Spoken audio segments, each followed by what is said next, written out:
Move to the sonnet number 6. Yeah. I'll address you fine, hold still. Again, it's like it's filled with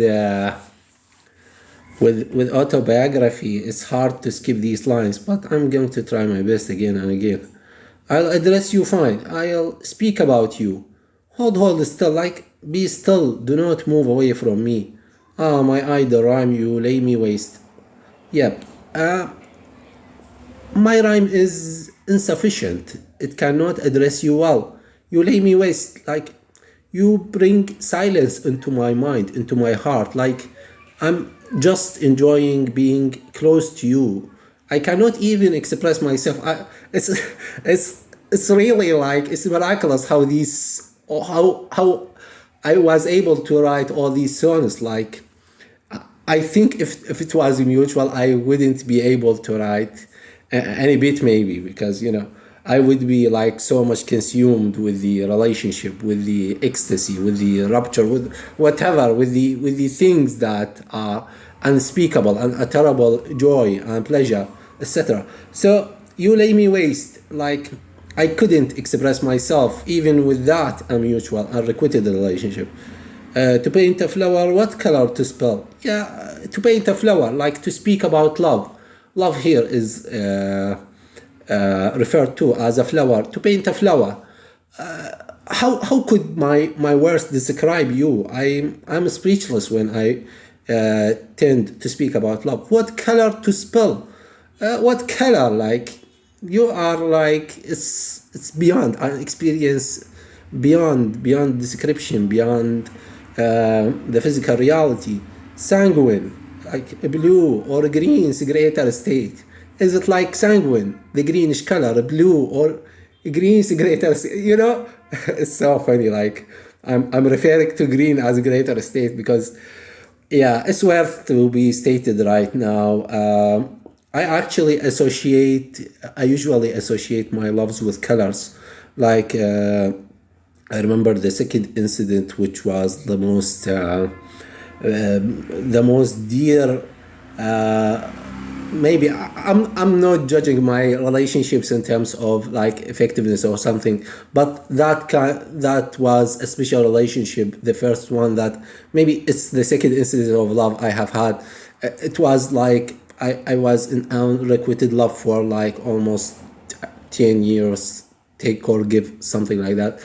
It was one of a sort. I associated my first love, or it's a second, whatever. I associate that kind of love with the color green, and my earlier books were filled with this imagery of green color. Green being love. Green is peace. Green is serenity. Green is a green is a color that is worth to be called love. And yeah, the later or the next love that comes on along was associated with the yellow, and because this Armageddon, apocalypse, etc. It's yellow. I associated the last love that I have had with the color yellow. So it's in me that I have that kind of relationship with colors. I associate colors with my beloveds, etc. So yeah, green greater states. I was talking about green, so I'm referring to my late love. Like I shouldn't mention such lines here because I'm addressing a new love, which is a yellow. So I'm referring to a green. So it's like I'm not so sure if it's an unfaithful act, or maybe because love is never fading. It's like kept back in the background of your heart and your mind or your psyche, whatever. So blue or green is a greater state. So if I am about to, let's say, describe you in what terms that I should be able to, let's say, describe you well or commend you well, sanguine, blue or green greater state. Yeah, this is sort of like a line. I mean, the statement of green is a greater state, like maybe it's sort of, it came out of maybe of my subconscious.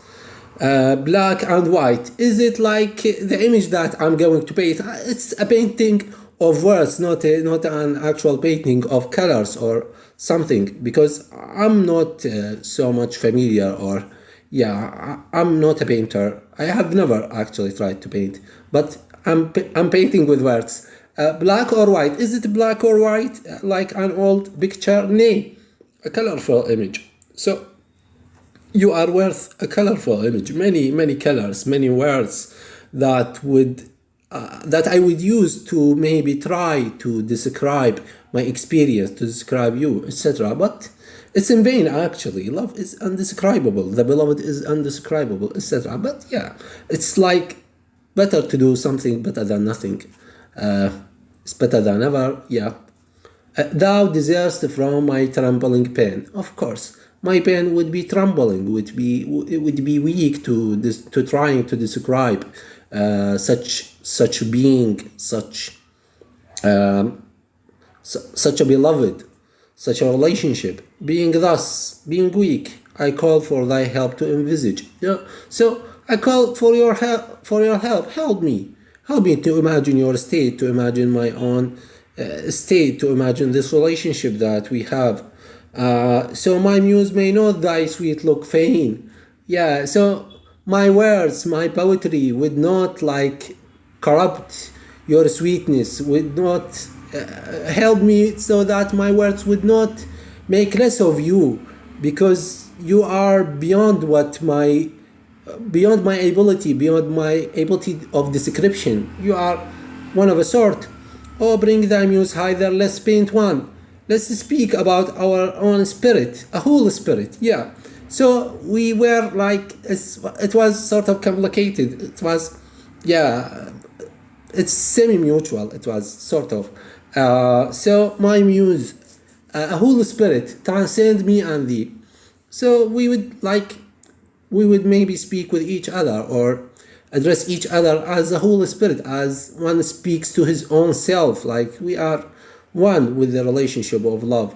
Transcend me and thee, a spirit that is neither me nor thee nor you, a spirit that is like both of us in a one entity. Let it be no star, no moon, nor the sun. Yeah, it would be like one of a sort, one of, let's say, metaphysical characteristics, but a greater self that lingers to eternity. Yeah, a greater self, a one spirit that would be like immortal, because love transcends even death. And yeah, I spoke about it earlier, and actually, since I have reached such line, it's worth to be saying, like, you might find, the listener might find me repeating myself again and again, because you cannot speak so much about one topic that without repeating yourself, actually, because, and it's worth it, because Shakespeare said, like, making all things anew, like spending already what has already been spent, like spending what already has been spent. I'm not remembering the quote very well, but in one of his elegant sonnets, like he's saying, like, when I'm addressing you, I'm speaking about you.